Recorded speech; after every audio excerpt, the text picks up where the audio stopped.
We are back on Inside Politics, talking presidential politics. We're very fast approaching the November 8th general election. We're with Linda Peek-Schatt from Lipscomb University and Dr. John Weil from Middle Tennessee State University. We talked about the October surprises. A lot of people have been thinking that's going to come out of WikiLeaks, but so far I have not seen, perhaps you have, a smoking gun for it. It almost seems like they send those out there and they make the reporters try to figure out what's important. It doesn't seem to come with an executive summary. It doesn't seem to come with anything that says, look at this one, this is the one you want to look at. There's certainly been some statements that didn't help the Clinton campaign, and particularly the comments, apparent comments on evangelicals and Catholics and the like. But you're right, if you get just so overwhelmed, certainly John Doe Citizen isn't reading through these.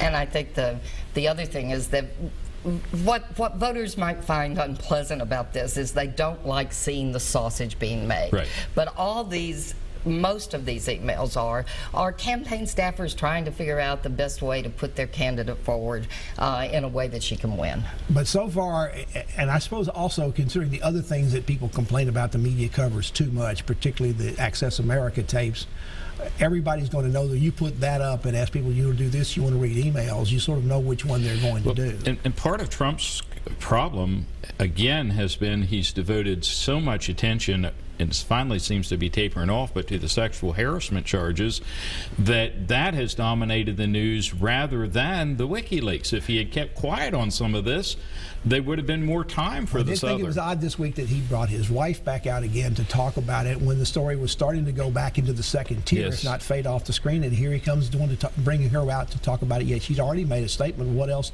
did she need to say by doing an interview? Well, I think this is one of his fundamental problems, and that is he can't let go of what he appears to be a slight.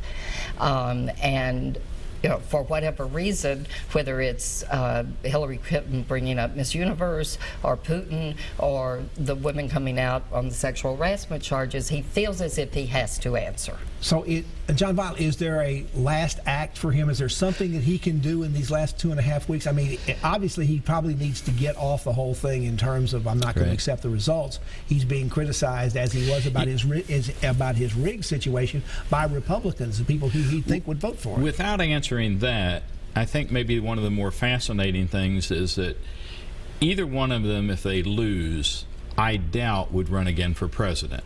Partly because of age. They're already, about as old as a person has ever been to run. And so the next act could be, will he follow through on this potential threat to buy a news network? Or, could he try to translate this into some kind of, populist third party or whatever? I don't know.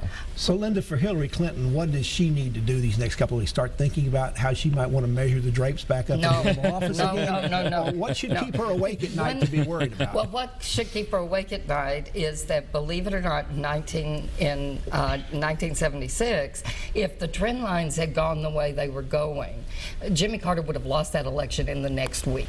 So anything can happen, and I think it's, I think for her, she needs to do what she's doing, and that is do fewer events, let her surrogates, she's got powerful surrogates, and the president, the first lady, Chelsea, let those surrogates be out there making her case, and she ought to be doing, in my mind, almost as little as possible.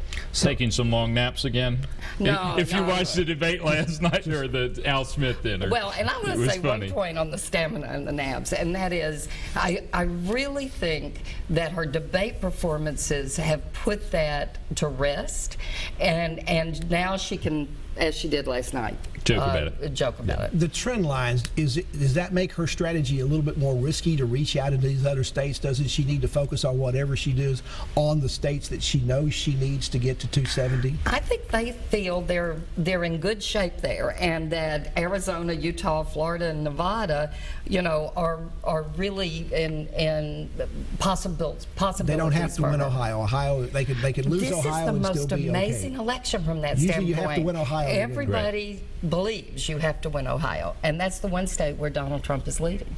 So, Dr. Weil, for Trump, is it full speed ahead? You're going to gin up your base. You're going to go out. You're going to run against Washington. You're going to run against the mainstream media. You're going to run against the elites. You almost have to. That's the path that he's plotted. It doesn't appear to be a winning path, but and he can always make the argument. We're talking about with the system is rigged, that if he had just had one more quarter or one more half, then he could have won. He didn't lose. The game just ended too early. I don't know. Think that's going to be the case. I think their goal now is to make it the strongest win possible, barring a November surprise. Whoever wins will take office with probably somewhere 40, a little bit above % of the voters unhappy with them, perhaps even violently unhappy with them. Hopefully not. So what does, not as a candidate, but as a president, what does whoever wins do to start to bring the country back together? Well, first, we look at the kind of language that other presidents have used in passing the baton, and there's a great letter out there that George W. Bush left for Bill Clinton that says, "You are our president." And I think what the president must do is, in her inaugural address and in her acceptance of, and you notice who I think is going to win based on all the numbers now, in her acceptance speech that night, she has to say, "I am president of all the people." 1800, Thomas Jefferson says, "We're all Federalists, we're all Republicans." Dr. Weil, thank you for joining us. Linda Peek-Schacht, thank you as well. It's going to be an interesting 2.5 weeks. Yes. And thank you so much for joining us on Inside Politics. Hope you'll be back here again for a future show. If you can't get enough politics in the meantime, go to the News Channel 5 website. You'll find my Capitol View commentary there. There's a new commentary posted every Friday afternoon. Enjoy the rest of your weekend, and we'll see you back here next time. Goodbye.